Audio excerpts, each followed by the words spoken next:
Donc, je suis rassuré que quand la femme va au travail, ce n'est pas à la femme d'aller travailler.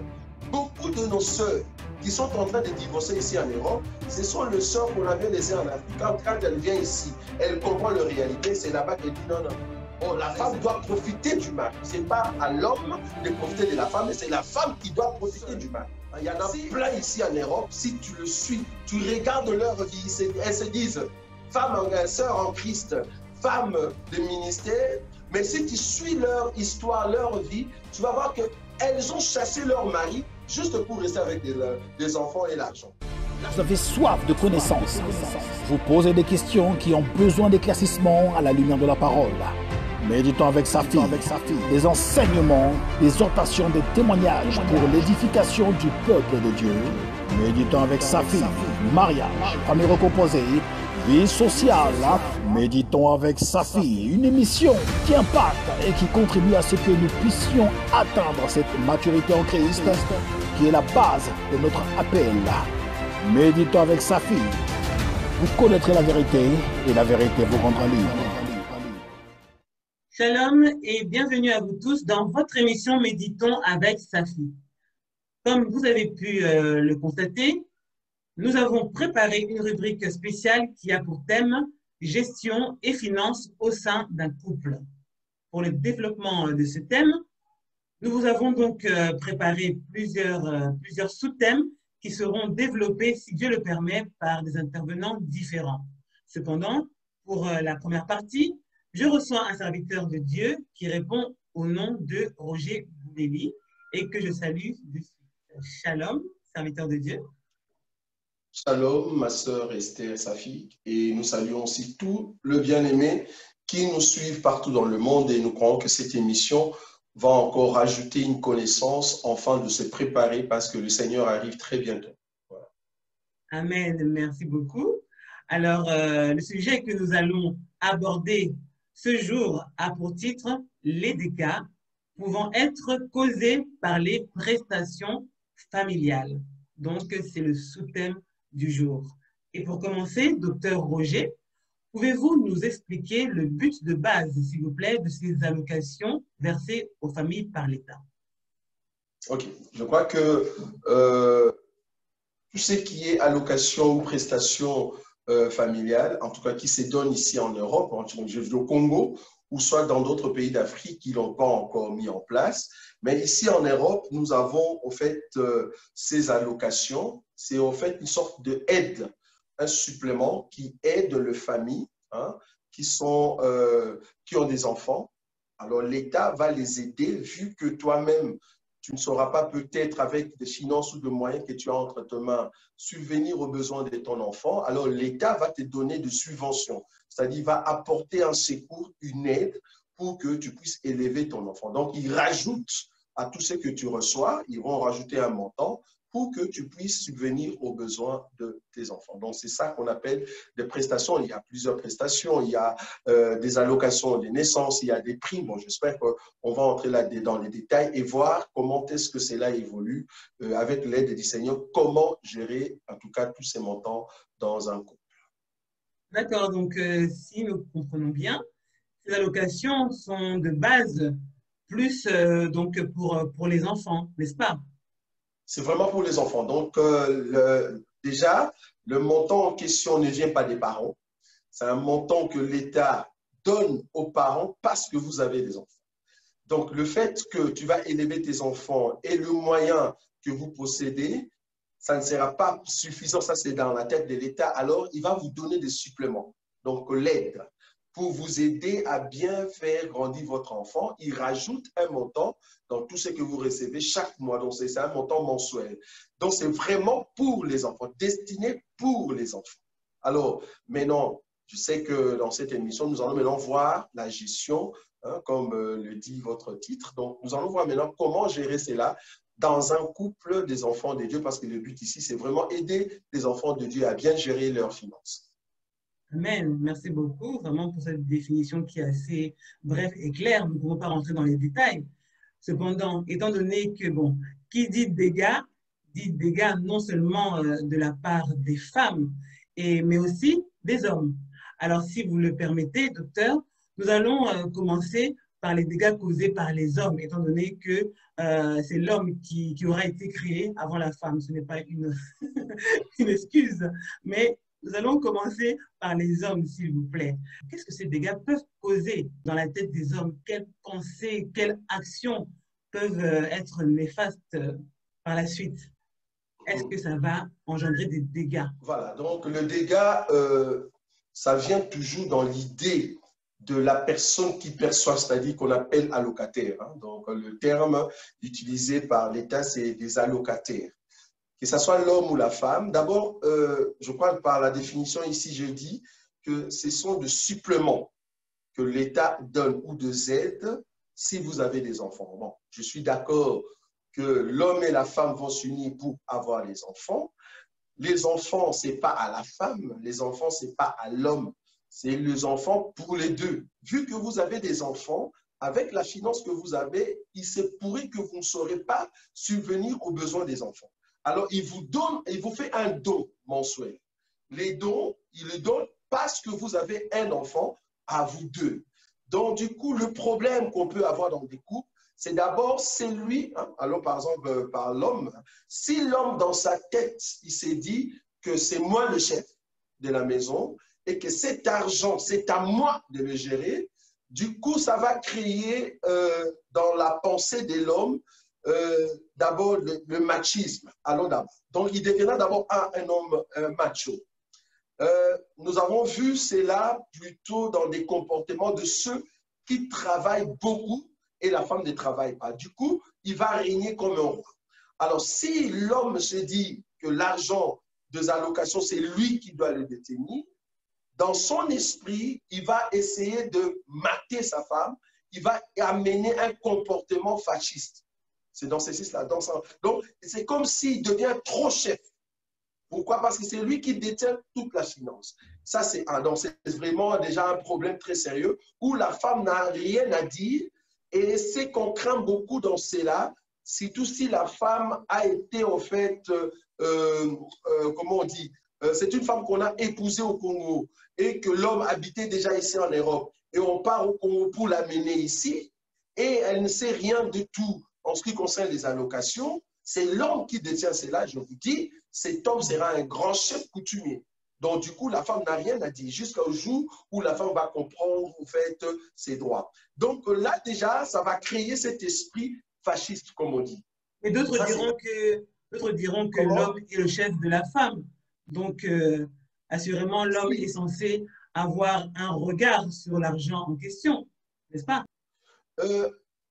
Je dirais plutôt un homme qui prend des allocations sociales, allocations familiales, si ce n'est pas dans sa pensée d'être fasciste, ce qu'il peut faire, c'est de prendre cette somme, de le mettre sur la table, s'il a la notion de la gérance, de dire à sa femme, regarde comment nous allons gérer.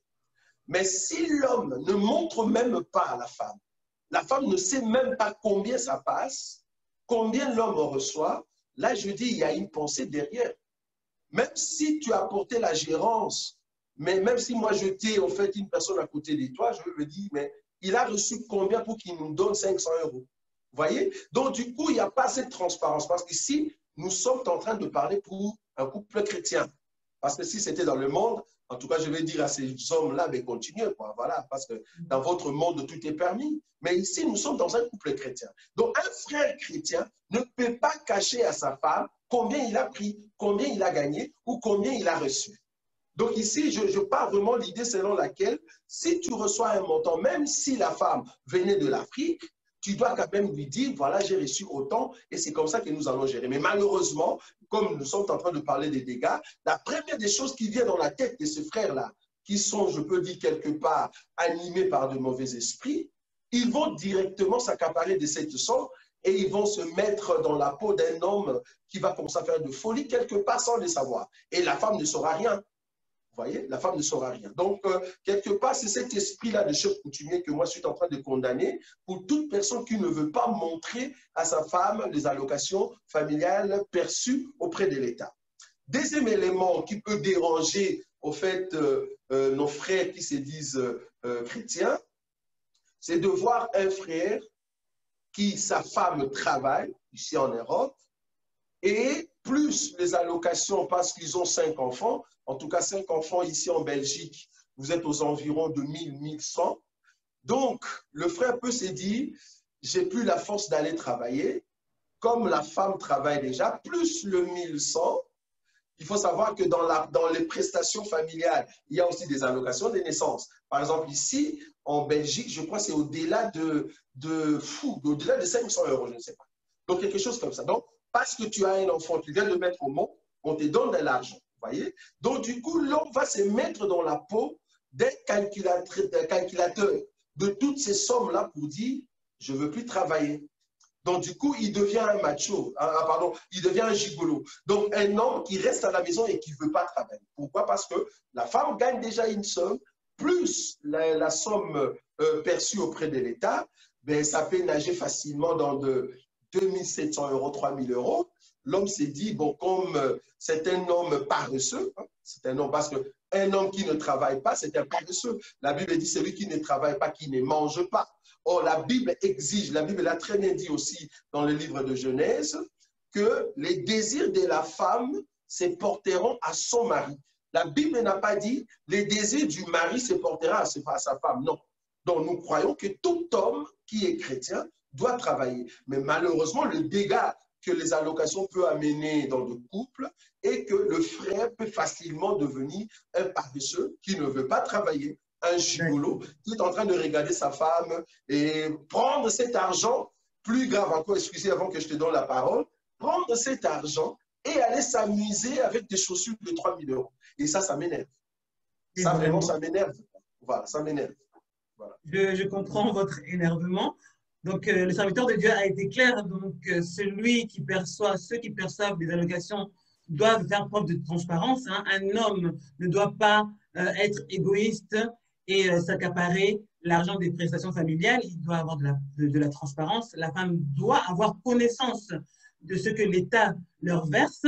Et un homme ne doit pas être paresseux sur le simple fait que la femme travaille et en plus touche les allocations et se dire que donc voilà, nous touchons assez, moi je croise les bras, je croise les mains, donc je ne fais rien. Ça, ce n'est pas convenable. Mais docteur Roger, nous avons aussi que lorsque l'homme travaille, il y aura aussi peut-être une baisse des allocations, une diminution. C'est peut-être aussi pour cela que certaines personnes ont opté pour rester en fait sont restés focalisés sur ces aides-là et puis trouver un équilibre pour ne pas payer trop d'impôts et autres, vous voyez? Mais enfin, là, je ne sais pas en France comment ça se passe. Ben, nous, ici, par exemple, si une personne dans le couple ne travaille pas, en tout cas, les allocations, ça reste la même. Hein? Donc, ça ne bouge pas. Mais si vous deux, vous travaillez, par exemple, qui dit allocation, il y a une loi qui dit que c'est seulement le fonctionnaire, les salariés et je crois ceux qui n'ont pas en fait la possibilité de travail, soit de chômage, ils ont droit à cela. Donc, du coup, si les deux travaillent, c'est-à-dire le montant est très... Enfin, je vais donner mon exemple. Nous, ici, donc moi, dans ma maison, moi et ma femme, nous travaillons. Et les allocations, ça ne bouge pas. Donc, ça reste toujours le même montant. Ce n'est pas ça la raison pour dire que, voilà, je ne veux pas trop travailler. Hein, donc, pour que je reste honnête beaucoup, c'est quelque part où tu es un frère ou tu ne l'es pas.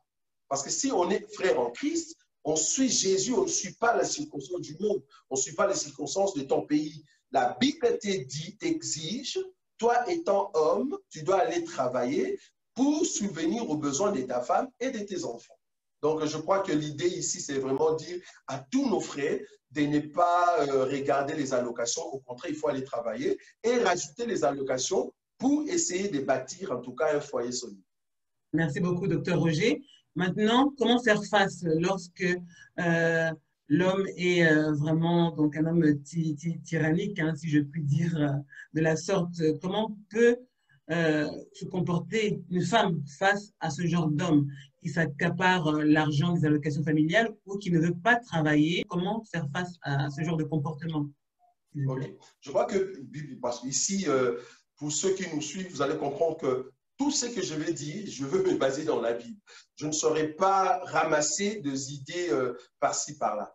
La Bible, en tout cas, je répète encore l'écriture que je viens de donner tout à l'heure, la Bible nous a dit que les désirs de la femme se porteront à son mari. Et celui-ci le dominera. OK. Donc, je suis rassuré que quand la femme va au travail, ce n'est pas à la femme d'aller travailler. Non. Bibliquement parlant, c'est à l'homme d'aller travailler et à la femme de rester à la maison. Ce n'est pas à l'homme de rester à la maison et à la femme d'aller travailler. Non. Donc, une femme qui est partie travailler, chaque jour, elle sort le matin pour aller travailler. Dans la Bible, cela s'appelle aide. Elle est en train d'aider son mari. Elle n'est pas obligée. Donc, si un homme se comporte de la sorte, si c'est notre frère, nous allons dire à notre sœur, regarde l'acte que tu es en train de faire, arrête un peu ça. Nous allons maintenant forcer notre frère d'aller travailler. C'est à l'homme obligatoirement d'aller travailler et la femme doit maintenant aider son homme. C'est comme à la maison. Il arrive des fois, moi aussi, je fais la vaisselle. Il arrive des fois, je prends le torchon, je nettoie la maison, mais je ne suis pas obligé. Je suis en train d'aider ma femme. Mais bibliquement parlant, tout ce qui est tâche domestique, c'est pour la femme. Bibliquement parlant. Bon, prochainement, peut-être on va entrer là-bas. Donc, la femme est obligée de faire des tâches domestiques. C'est une obligation. Mais l'homme peut aider sa femme pour ces tâches-là. Donc, de la même manière, la femme peut aider l'homme pour aller travailler, mais c'est à l'homme obligatoirement d'aller travailler. Donc, si nos sœurs se trouvent dans des situations comme ça, où l'homme, c'est un gigolo, l'homme ne travaille pas, comme nous sommes des serviteurs de ceux qui propagent la paix, en tout cas, nous allons venir vous donner des conseils et dire à la sœur, ben, si le frère continue dans cette position, toi, tu dois arrêter de travailler. Tu restes à la maison, on va forcer au frère d'aller travailler parce que lui, il profite de toi. Or, la femme doit profiter du mari. Ce n'est pas à l'homme de profiter de la femme, mais c'est la femme qui doit profiter du mari. Si un homme n'a rien, nous disons toujours à nos sœurs, n'allez pas. Parce que la femme doit profiter de son mari. Vous voyez? Donc, ce n'est pas à toi, l'homme, de profiter de ta femme pour qu'elle aille travailler, tout ça, et puis toi, tu es assis comme chef. Comme je dis tout à l'heure, chose grave, tu prends cette somme pour aller t'acheter des chaussures de 3 500 €. Là, c'est en tout cas honte, quoi. Donc, tu me fais la honte. Comme disent les Français, tu me fous la honte, quoi. Voilà, c'est ça. Mais justement, c'est une bonne chose que vous avez pu évoquer parce que souvent, l'argent des prestations familiales aide aussi beaucoup de parents pour eux-mêmes se vêtir à l'excès, au lieu de penser aussi peut-être à ouvrir des comptes bancaires aux enfants pour leur futur. N'est-ce pas? Nous savons qu'il y a des études qui coûtent assez cher, qui coûteront peut-être assez cher pour d'autres. Eh oui. Vous voyez? Oui, normalement, comme tu l'as dit, hein, je crois que si l'État l'appelle un supplément pour les enfants, bon, en tout cas, bon, je ne vais pas quand même entrer dans des détails de notre secret financier, hein, de mon couple. Mais ce qu'on peut conseiller aux couples de ceux qui sont mariés, normalement, cette somme, quand ça arrive, hein, comme tu l'as dit, il faut avoir un compte bloqué parce que ça va aider pas seulement les enfants, ça peut encore vous aider, vous, d'avoir des biens. Hein, d'avoir des biens. Donc, c'est ça que nous demandons aux couples chrétiens d'aller travailler. Cette somme, ça peut vous aider de le bloquer quelque part et d'avoir des biens qui va aider un jour vos enfants. Donc, c'est vraiment pour les enfants, oui, mais c'est géré par les parents. Il y a d'autres, en tout cas, qui envisagent d'avoir une grosse somme et aider leur fils ou leur fille, quand elle aura 20 ans, d'aller passer, par exemple, le permis. Donc, il y a beaucoup de choses, ça dépend de ce que vous êtes en train d'envisager dans cette somme-là. Voilà. Merci beaucoup, docteur Roger. Entre parenthèses, je sais que concernant la dîme, je connais votre point de vue. Nous n'allons pas rentrer là-dedans.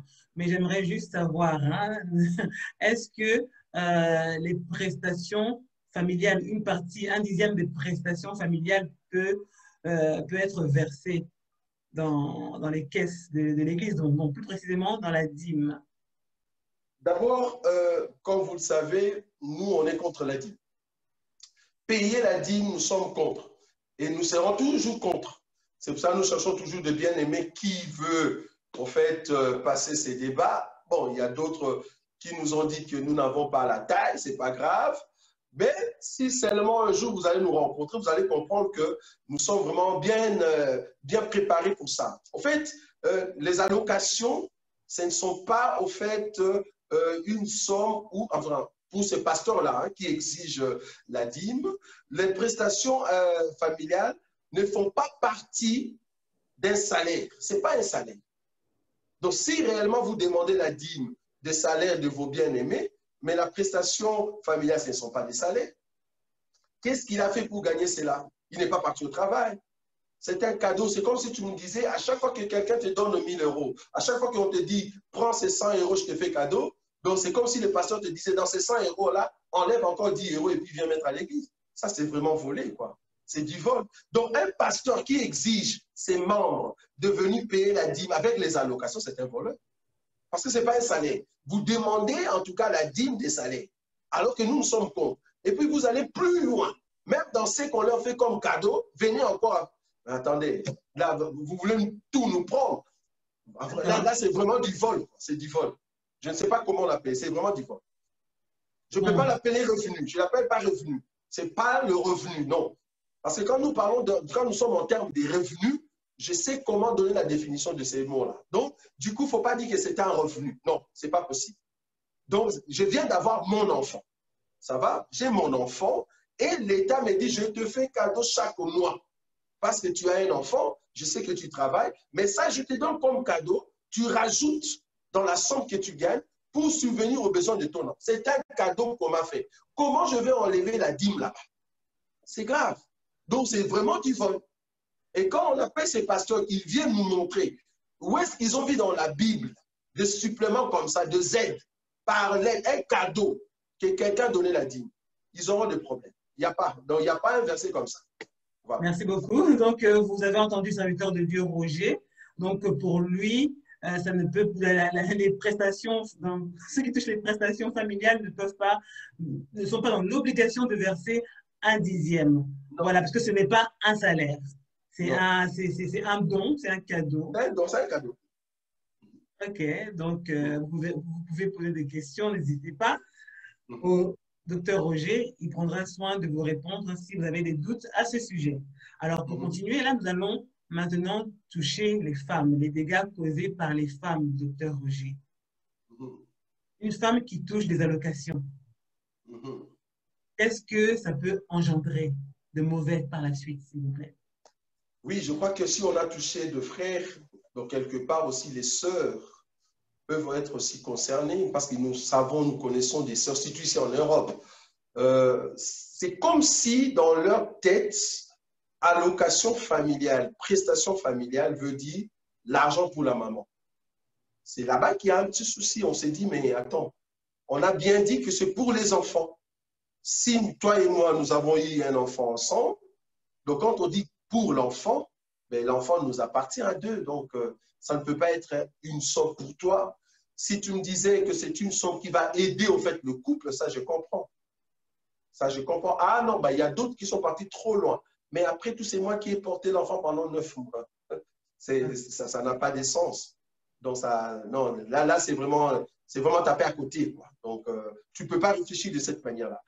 Pour un couple chrétien, la sœur n'a pas le droit de dire que les allocations, cette somme-là lui appartient. Non, ce n'est pas possible. Parce que c'est comme je le dis, c'est un don que l'État vous donne. Mettez-le sur la table, gérez ensemble avec ton mari. C'est très important. Donc, le dégât que ça peut générer est que cette sœur, ayant connaissance que l'argent qu'on donne auprès de l'État lui appartient, et tu vas voir, il va faire ce qu'on appelle de l'ikelemba, comment on dit, tortine, c'est ça? Tortine, exactement. Voilà, elle va faire ça, et toi, l'homme, tu ne sais rien du tout. Donc, tu vas voir juste un 100 € qui passe à la maison, mais une grosse somme, elle fait ces trucs, c'est comme si c'est son argent à elle. Nous disons non. Et puis, tu fais ces choses-là. Quand tu as la somme, le mari ne sait rien du tout. En tout cas, je suis contre le frère en Christ qui laisse sa femme prendre cette somme et faire tout ce qu'elle veut. Non, non, non. Ce n'est pas comme ça qu'on gère un couple. Un couple, c'est une société. Enfin, On aura le temps de parler du couple. Un couple, c'est une société. Si vous voulez aller loin, allez à deux. Il ne faut pas dire, donc ça, fais comme tu veux. Et moi, non. Le couple, il faut aller à deux avec tout ce que Dieu vous donne. Parce que les allocations ou les enfants, c'est Dieu qui vous a donné. Et par ces enfants, donc ça a généré quand même une somme pour l'enfant. C'est-à-dire, vous deux maintenant, vous allez voir qu'est-ce que vous allez acheter pour l'enfant. Donc, ce n'est pas à la maman seulement de se dire, c'est moi qui suis la maman, je vais acheter et toi, tu ne sais rien du tout de cette somme. Et plus grave encore, tu verras que le numéro des comptes, là où cette somme passe, c'est seulement la maman qui l'a. Donc, le mot de passe, tout ça, la carte bancaire, c'est la carte des mamans. C'est-à-dire, le papa n'a pas le droit de prendre cette carte. Et s'il prend la carte, il y a un problème, il y a des discussions à la maison. Là, nous disons qu'il y a un petit souci, c'est-à-dire la sœur, bien qu'elle travaille, donc elle associe sur son salaire le montant des allocations. Donc, du coup, si elle gagne 1 500 €, dans sa tête, avec les 4 enfants, elle se dit, je gagne 2 500. Vous voyez? Là, du coup, donc si le mari gagne 1 500, elle se met vraiment dans la peau d'une femme qui gagne 2 500 € et le mari 1 500. Et là, cette femme qui a beaucoup d'argent, si tu n'as pas le Saint-Esprit, tu vas te mettre dans la peau d'une femme qui va commencer aussi à mater son mari. C'est-à-dire, tu deviendras insolente, impolie. Pourquoi? Parce que tu sais, même si le mari partait, mais avec 2 500 €, tu peux vivre, quoi. Bon, nous ne parlons pas encore de situation monoparentale. Ici, nous sommes vraiment dans un couple où il y a l'homme et la femme.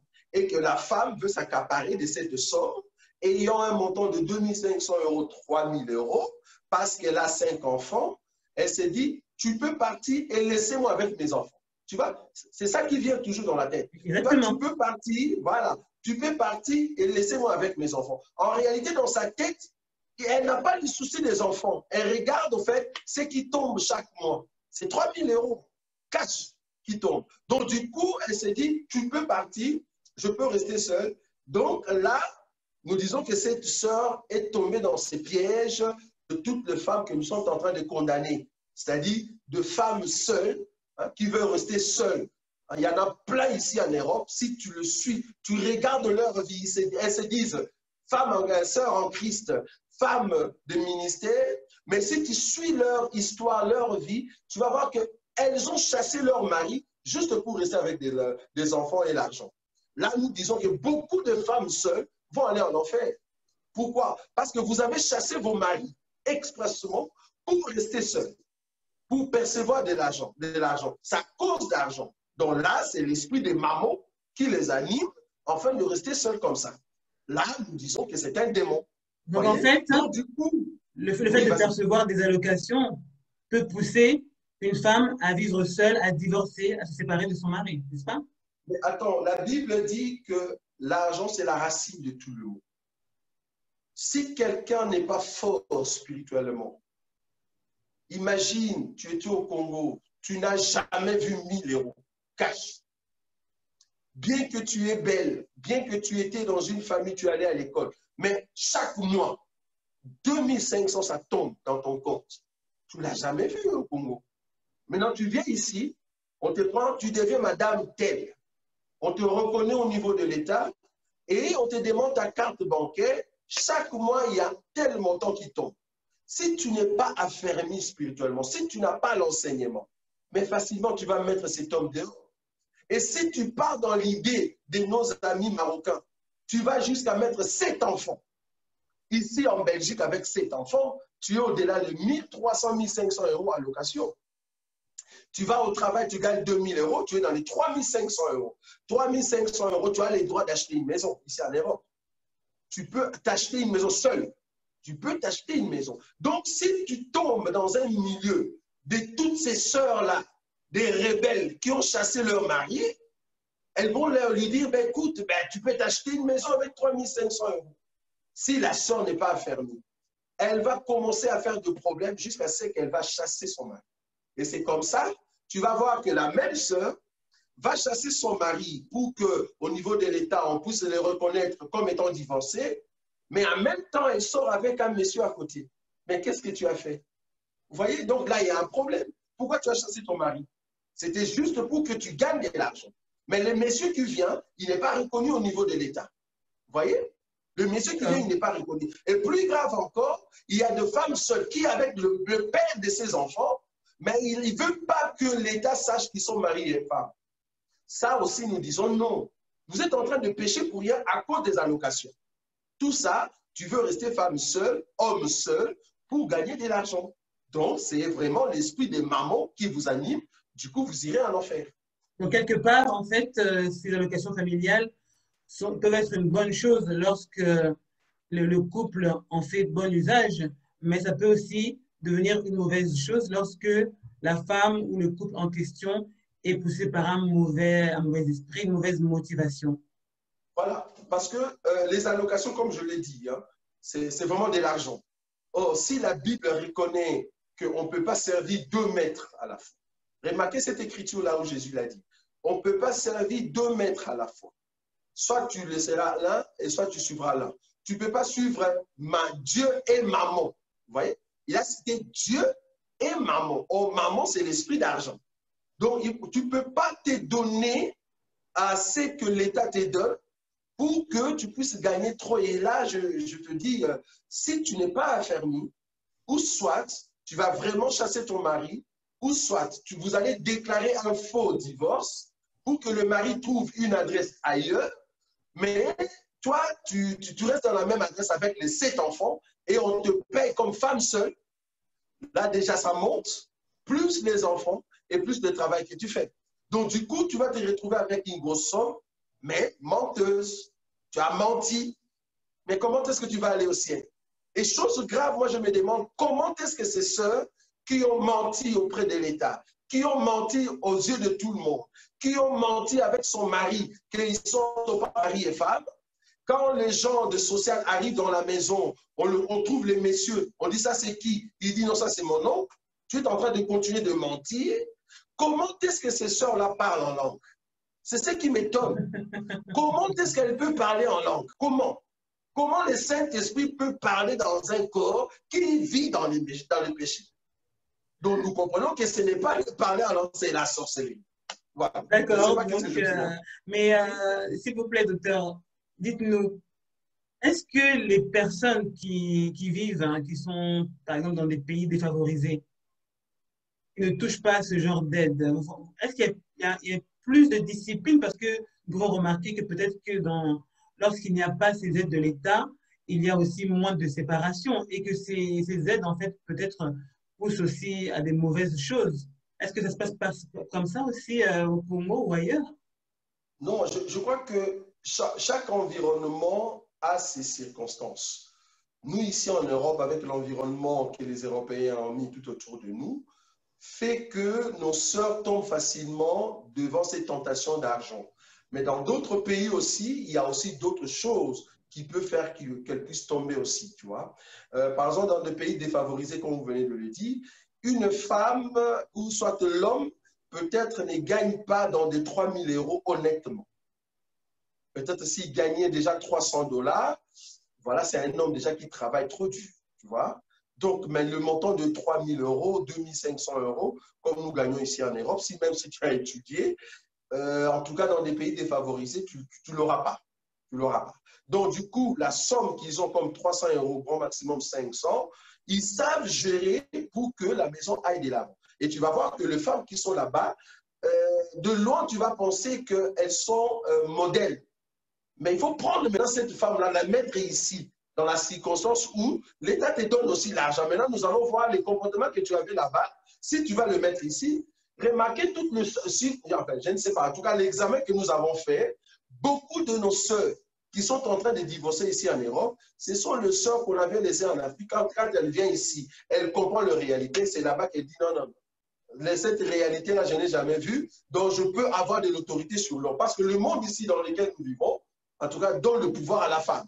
Si la femme était déjà au départ animée d'un mauvais esprit, même quand elle était au Congo, dès qu'elle arrive ici, l'esprit va monter. Et c'est là-bas qu'elle va se mettre dans la peau d'une cheftaine et elle va chasser le mari.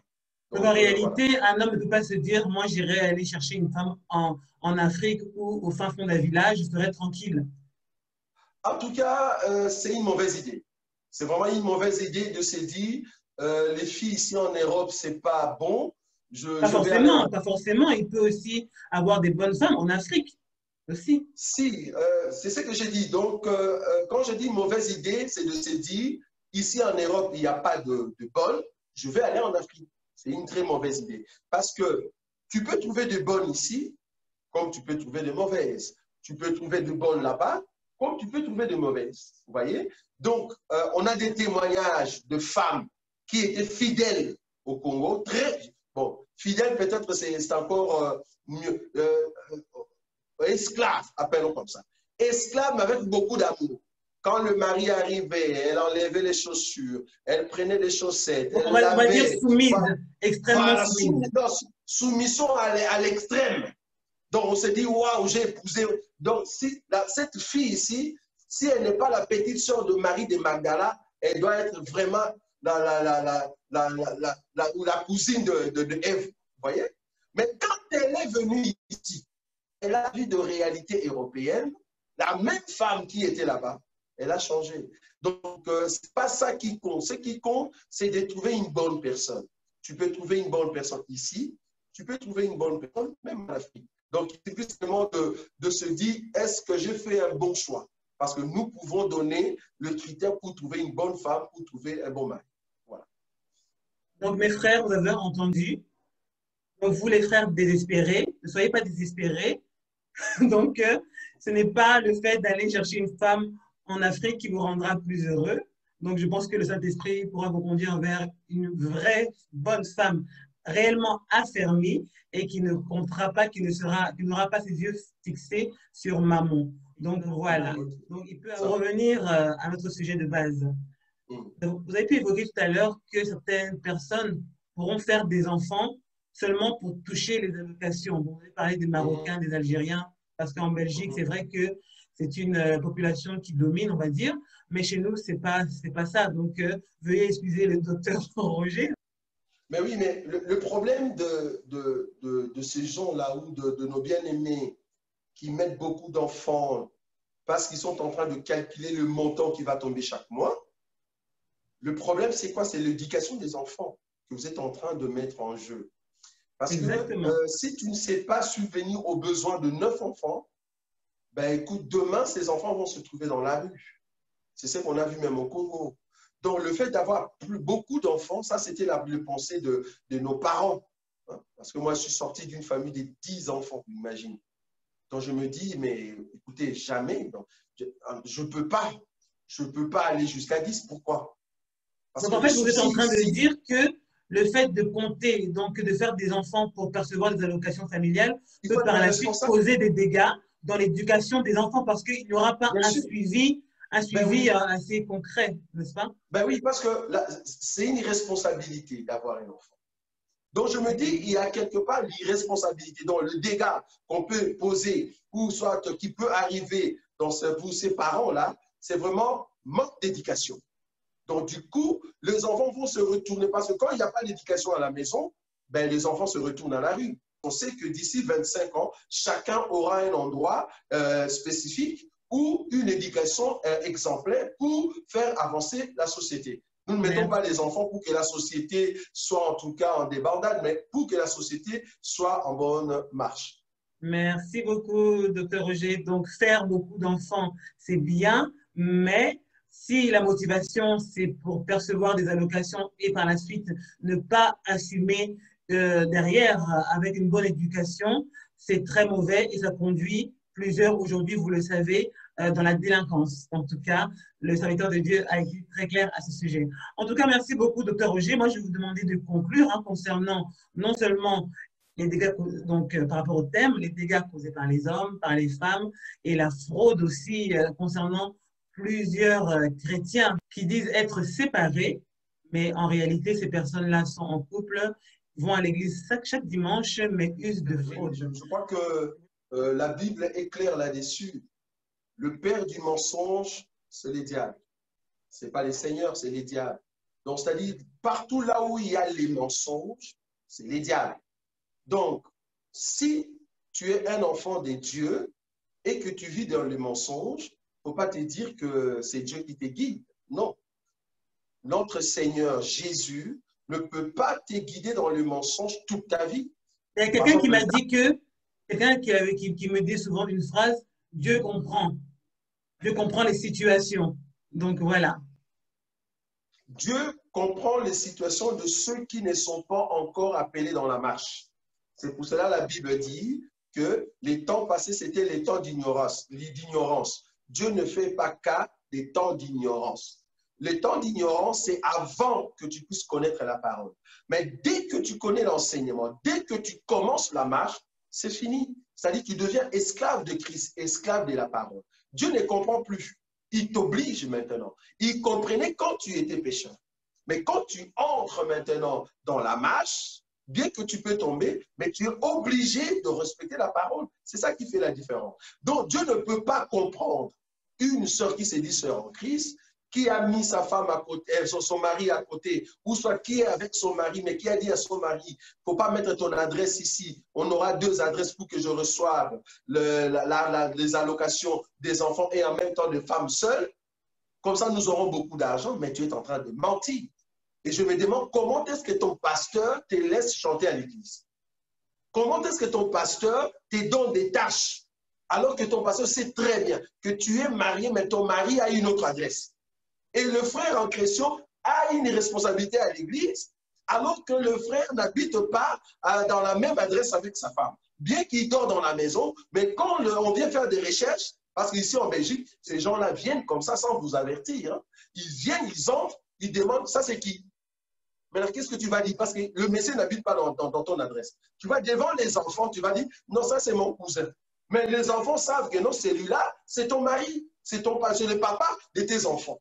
Mais est-ce que les ministres doivent jouer à la police, par exemple, face aux chantres, aux prédicateurs qui usent de fraude? Mais un ministre, c'est un modèle. Parce que quand nous parlons de ministère, nous sommes en train de parler de Christ.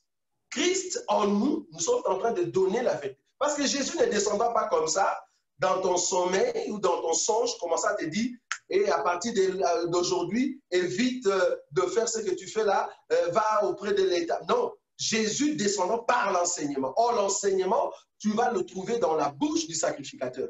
Donc, nous étant des ministres, c'est à nous de dire la vérité au peuple de Dieu. Ceux qui aiment marcher dans la vérité, ils vont suivre. Parce que la Bible dit que ceux qui se sanctifient encore, mais que ceux qui se suivent encore. Donc, si tu veux vivre dans le mensonge, mais continue.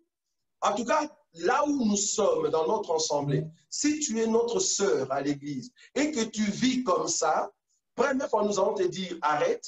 Deuxième fois, arrête. Troisième fois, si tu n'arrêtes pas, devant toute l'église, on va dire telle, à partir d'aujourd'hui, elle ne travaille plus. Elle n'est plus là où vous le savez. En tout cas, elle peut rester au banc, mais elle ne travaille plus. Ou soit il ne travaille plus. Ça peut être aussi de frères. Pourquoi? Parce que tous ceux qui travaillent à l'église sont des modèles. Ils représentent au fait l'enseignement qu'on est en train de donner. Donc, un frère, une sœur ne peut pas vivre dans ces mensonges-là. C'est-à-dire, vous êtes séparés d'adresse, chacun a son adresse pour recevoir de l'argent. Non. Dans des allocations où la femme reçoit toutes les allocations et elle ne veut pas rester avec son mari, elle a chassé son mari, elle est partie prendre un autre monsieur au Congo ou soit ailleurs, à Londres par exemple, et le gars vient ici, habite ici en Belgique, et pire encore, la sœur va prendre le même monsieur, l'amène à l'église pour le présenter au pasteur. Et le pasteur est là content. Donc, c'est un pasteur, en fait, je ne sais pas comment on peut l'appeler. Donc, une sœur qui s'est dit servante, qui va prendre un mari comme ça au hasard, mais vous saviez très bien que cette femme avait son mari, elle a chassé son mari, et elle a pris un autre mari, et vous le recevez à l'église. Donc, je crois que ce sont des choses que nous sommes en train de marteler pour dire que ça ne passe pas chez nous. Donc, c'est pour cela, chez nous, tu vas remarquer, il y a beaucoup qui n'aiment pas notre enseignement parce que nous sommes tellement directs. Nous leur disons que, en tout cas, pour aller au ciel, la porte n'est pas grande. Nous avons une très petite porte. C'est seulement ceux qui respectent l'enseignement qui peuvent nous aider. Merci beaucoup, Dr Roger, pour votre intervention. Merci à vous tous qui avez pris le temps de suivre cette émission. Donc, par la suite, nous aurons d'autres sujets à développer, sachant que le thème de base a pour titre « Gestion des finances au sein du couple ». Docteur Roger, je te dis merci et peut-être que je t'inviterai prochainement dans notre émission. Pourquoi pas? Donc, on sera toujours là. Hein. Donc, tes émissions sont vraiment suivies partout. Hein. Donc, j'espère qu'à chaque fois qu'il y aura un thème, nous allons essayer par l'aide du Seigneur d'apporter en tout cas le meilleur des enseignements pour que Dieu puisse être loué. Merci beaucoup. Alors, n'hésitez pas à vous abonner à la page Méditons avec Safi, la page Facebook, qui est toute nouvelle, et aussi sur la chaîne YouTube Méditons avec Safi. N'hésitez pas à vous abonner pour recevoir nos émissions en temps et en heure. À bientôt, Dr. Roger. À bientôt, on se verra prochainement. Merci beaucoup. Merci, au revoir.